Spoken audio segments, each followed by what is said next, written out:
In a new report, a watchdog group is accusing the Food and Drug Administration of putting patients' lives at risk by halting enforcement of 30-year-old requirements that medical device makers meet federal laboratory standards prior to testing their products on humans.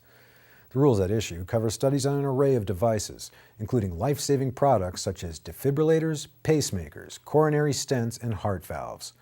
The report by the nonprofit Project on Government Oversight says several agency officials left their jobs because they were so upset over the policy to forego enforcement of requirements that the tests adhere to good laboratory practices. It says, quote, "At present, if a manufacturer knowingly violates the good laboratory practices regulation and falsely asserts compliance with it, that manufacturer is safe from discovery, safe from disciplinary action by the FDA, and safe from prosecution."